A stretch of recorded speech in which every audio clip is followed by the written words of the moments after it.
What's up, guys? Nandito tayo ngayon sa isa sa sikat na pasyalan sa Maynila, ang Intramuros. Tama, Intramuros o tinatawag ding Old City na puno ng kasaysayan. At mga kwento ng kultura nagbibigay hope.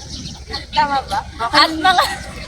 At mga kwento na nagbibigay hope sa ating kultura. Ilang to about sa history. Ano, ready na ba kayo? Let's go! Tara, samahan niyo kami para i-explore ang mga sikat na spots dito sa Intramuros. Tara na! Ang una nating destinasyon ay ang sikat na simbahan sa Intramuros, ang Manila Cathedral.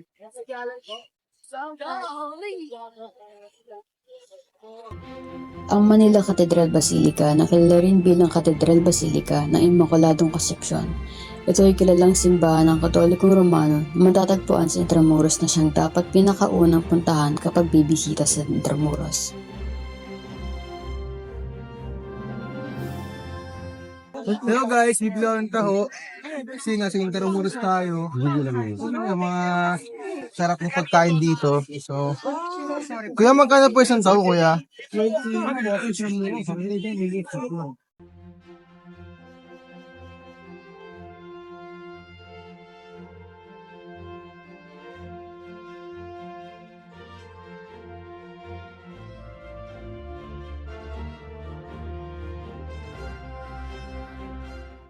Tignan natin.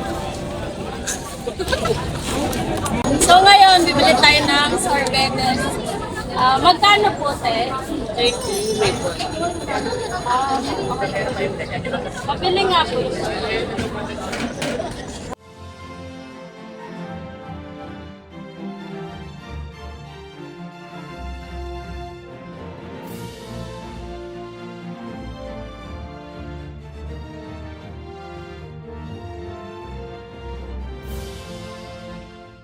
So guys, let's try.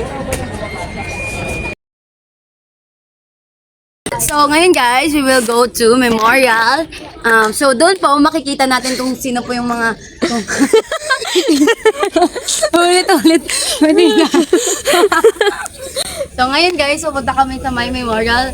Memorial na yun na place dito po sa may Intramuros. Dito po, doon po makikita natin yung parang grave. Doon po dinedicate kung sino po yung namatay sa World War II.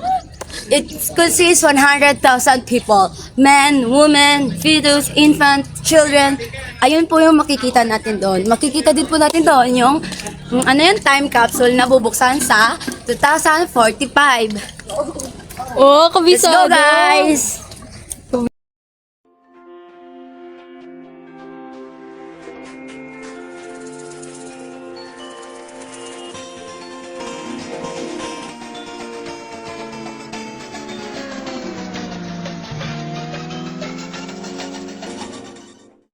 Nandito na nga po tayo sa sinabing Memorial ni Joanna. Napakaswerte nga po natin dahil nasaktuhan po natin ang turista na nagpapakita ng memorial dito. During the World War, marami pong tao na namatay ng mga sibilyan. For example, yung mga matatanda, senior citizens. Mga babae, mga bata, mga buntis. Pero wala po tayo makikita kritikito nila. Na sila rin po, nag-alay ng buhay sa Pilipinas during the war. So, dito po, sa Memory of Manila, inside this is yung mga nag-track po dito, yung mga taong namatay during the World War, during the Japanese occupation. Gaya nga ng sabi ni Kuya, ang memorial na ito ay para sa mga pumanaw na mga sundalo, mag-iina at mga bata na hindi nabigyan ng tamang paglilibing. Kaya naman dito sila inaalala ng mga Pilipino ngayon. Ngayon naman ay ating tignan ang time capsule na bubuksan sa 2045. Little box.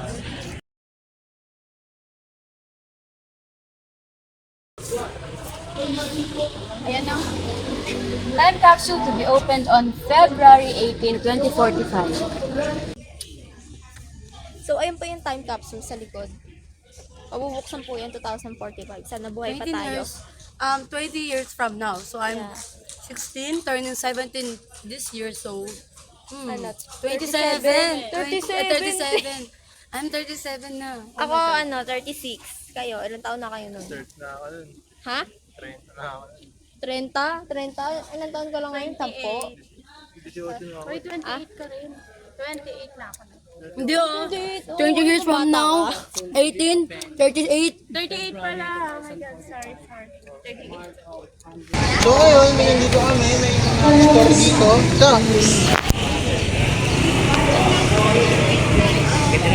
So, may mga bulaklak, lalo na kung may mga bebelets kayo dyan. Mura lang yan. May magkano dito guys? 200 lang. Ipon-ipon lang kayo. Pang Valentine's din yan. Tapos, Pwede po makakit ba? kapag sulit singseng, gano'n. Pero huwag kayo mag-expect siyempre medyo fake lang yan, mga. Uy. Tapos, ayan, mga pagkain.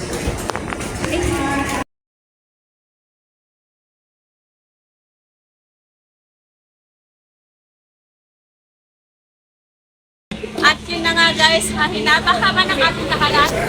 Makain na tayo sa pastila. At dito, pinapakita ang paglalarawan sa kultura ng Pilipino ang pagkakamay. So ayun guys, kain na tayo na pastil. Boss, dalawang double spicy. Kain. Habang kami pauwi, may nadaan kami mga estudyante na nakapang padre na suot, Filipiniana. At saya na talagang namang nararamdaman mo ang pagka-Filipino sa lugar na ito. Nadaanan din namin ang hilera ng mga kalesa na nagsisilbing transportasyon sa nakaraan na ngayon isang makasaysayang sasakyan na dinadayan ng taga-ibang lugar. Ngunit hindi namin mawari ang daan pa uwi dahil sa laki ng lugar kaya nagtanong kami sa istambay ng Intramuros at tinuro kami kung saan. Tunay nga ang kagandahan ng makasaysayang lugar na ito at pati ang mga tao rito.